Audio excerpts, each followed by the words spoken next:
লন্ডনের 10 নম্বর Downing street অর্থাৎ প্রধানমন্ত্রী বাড়ির সঙ্গে তুলনা করে। জাতির পিতা বঙ্গবন্ধু শেখ মুজিব অসামাজিক আন্দোলনের ডাক দেন ঐতিহাসিক 7ই মার্চ 1971 সালে। তিনি তখনকার রেস কোর্স ময়দান, এখন যেটা সরোয়ার্দী উদ্যান, সেখানে ভাষণ দেন। সেই ভাষণে তিনি আমাদের ঐতিহাসিক ঘটনাগুলি, বাঙালিদের বঞ্চনার ইতিহাস, বাঙালিদের উপর পাকিস্তানি শাসকদের গুলি এবং বহু রক্ত ঝরে, প্রাণ ঝরে এবং জনগণের যে ম্যান্ডেট বঙ্গবন্ধু শেখ মুজিব পেয়েছিলেন, আওয়ামী লীগ সংগঠন যে জয়লাভ করেছে, সেই বিষয়টা যেমন তুলে ধরেন, ভবিষ্যৎ করণীয় অর্থাৎ নির্বাচিত জনপ্রতিনিধিদের হাতে ক্ষমতা হস্তান্তর না করলে আমাদের কি কি করণীয় সে বিষয়ে দিক নির্দেশনা দেন এবং গেরিলা যুদ্ধের প্রস্তুতি গ্রহণ করবে আরো নির্দেশ দিয়েছিলেন। এবং ইউনিয়ন, ওয়ার্ড, জেলা, প্রতিটি এলাকায় আওয়ামী লীগের নেতৃত্বে সংগ্রাম পরিষদ গড়ে ওঠে। 25শে মার্চ 1971 সাল পাকিস্তানি হানাদার বাহিনী আতর্কিদের হামলা চালায় নিরস্ত্র বাঙালিদের উপর। বঙ্গবন্ধু শেখ মুজিব জানতেন যে যদি ওরা আমাদের ক্ষমতা হস্তান্তর না করে তাহলে কি করতে হবে। সেভাবে তিনি প্রস্তুত করেছে সমগ্র আওয়ামী লীগের নেতা কর্মীদের এবং বাঙালি জাতিকে, এবং সকলকে নির্দেশও দিয়ে দিয়েছিলেন কোথায় যেতে হবে, কিভাবে গেরিলা ট্রেনিং হবে, কোথা থেকে অস্ত্র আসবে, শরণার্থী গেলে তাদের কিভাবে আশ্রয় হবে এবং কিভাবে রাষ্ট্র পরিচালনা করতে হবে। এবং সেই নির্দেশনা অনুযায়ী কিন্তু সকলকে প্রস্তুতি নিতে পারেন এবং বাঙালি কিন্তু সেই প্রস্তুতি নেয়। এবং বঙ্গবন্ধু অপেক্ষা করেছিল, এটা অন্য ক্ষেত্রে আপনারা জানেন যে আক্রমণকারী এবং আক্রান্ত যারা, এই দুটো বিষয় অত্যন্ত গুরুত্বপূর্ণ। তিনি নিজের জীবনকে ঝুঁকিতে রেখে 32 নম্বর বাড়িতে তিনি অপেক্ষা করেন। যে মুহূর্তে পাকিস্তানি হানাদার বাহিনী রাজারবাগে পুলিশ বাড়িতে হামলা করে, সেই মুহূর্তে তিনি স্বাধীনতার এই ঘোষণা নির্দেশ দেন, সেই ঘোষণা দিয়ে দেন। এবং এই ঘোষণা দিয়েছিলেন দুই ভাবে। একটা রেকর্ড করা ছিল পদ্মা গার্ডেনে, সেখানে একটা ট্রান্সমিশন মেশিন ছিল, তারই মাধ্যমে সেটা প্রচার করা হয়।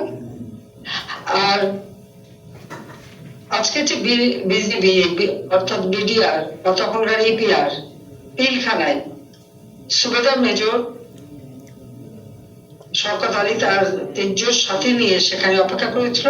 বঙ্গবন্ধু শেখ মুজিব যখনই টেলিফোনে তাকে এই বার্তাটা দিয়ে দেন, সাথে সাথে তিনি সেই বার্তাটা মগবাজার যে ওয়ারলেস হাউস তারই মাধ্যমে, সেখানেও লোক ছিল, সেখানে তারই মাধ্যমে সমগ্র বাংলাদেশের প্রত্যেকটা পুলিশ স্টেশন থেকে নিয়ে শুরু করে সব জায়গায় পৌঁছে দেন।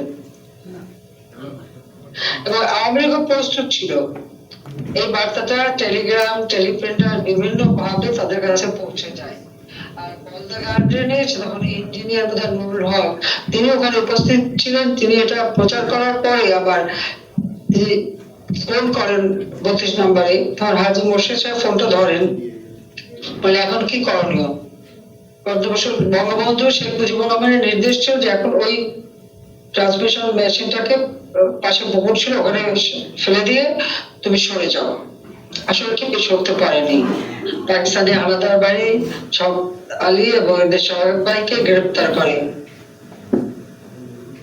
32 নম্বরে তারা জাতির পিতা বঙ্গবন্ধু শেখ মুজিবকে গ্রেপ্তার করে, কিন্তু গ্রেপ্তার করে তাকে নিয়ে যায় আপনারা জানেন পাকিস্তানে।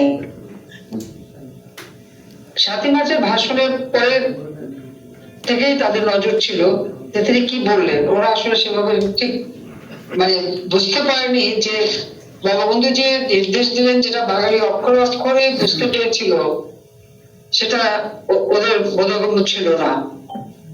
ওরা বঙ্গবন্ধু শেখ মুজিবুর আসলে হত্যা করতে এসেছিল, কিন্তু যে কারণে হত্যা করতে পারেনি, যখন ওরা গোলাগুলি করতে থাকে তখন তিনি নিজেই শাউট করেছিলেন স্টপ ফায়ারিং। এটা হঠাৎ তার থমকে যায়, তার গ্রেপ্তার করে নিয়ে যায়। এক রাত ঢাকা ক্যান্টনমেন্টে আজমজি ক্যান্টনমেন্ট স্কুলে রাখে, সেখান থেকে পাকিস্তানে নিয়ে যায়।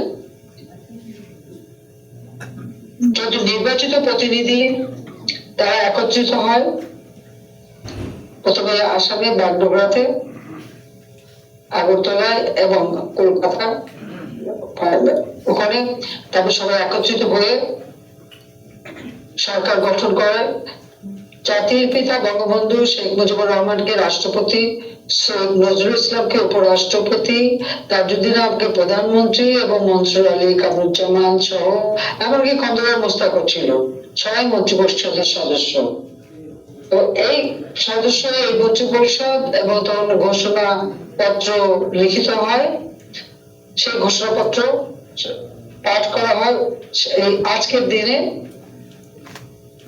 যখন সৈয়দ নজরুল ইসলাম, তাজউদ্দিন আহমেদ সহ মন্ত্রিপরিষদ সকলে গানবনা নেন। সেখানে তখনকার এসপি মাহবুব যিনি ছিলেন তিনি ছিলেন, এবং কিছু পুলিশের আনসারের যারা, তারা সকলে মিলেই কিন্তু এখানে গার্ড অবনারটা দেন, গার্ড স্যালুটটা দেন। এবং এরপরে ইসুফ হোসেন নামে আরেকজন এমপি ছিলেন, ওনার উপরে দায়িত্ব ছিল এটা পাঠ করার। তিনি সেই ঘোষণাপত্র পাঠ করেন। বঙ্গবন্ধু শেখ মুজিব রাষ্ট্রপতির সর্বাধিনায়ক। তারা বর্তমানে সৈয়দ নজরুল ইসলাম উপরাষ্ট্রপতি, অস্থায়ী রাষ্ট্রপতি হিসেবে দায়িত্ব পালন করেন। এবং এই সরকারি যুদ্ধ পরিচালনা করার মিত্র শক্তি হিসেবে ভারত আমাদেরকে আশ্রয় দেয়, আমাদের শরণার্থী, কারণ গ্রামের পর গ্রাম পাকিস্তানি হানাদার বাহিনী জ্বালিয়ে পুড়ে দিতে শুরু করে, গণহত্যা শুরু করে, মা বোনদেরকে নিয়ে তারা ক্যাম্পে নিয়ে যায় এবং এ ব্যাপারে তাদেরকে সাহায্য করে। তখন এই পাকিস্তানি হানাদার বাহিনী আল বদর, রাজাকার, আল শামস নামে বিভিন্ন সংগঠন গড়ে তোলে।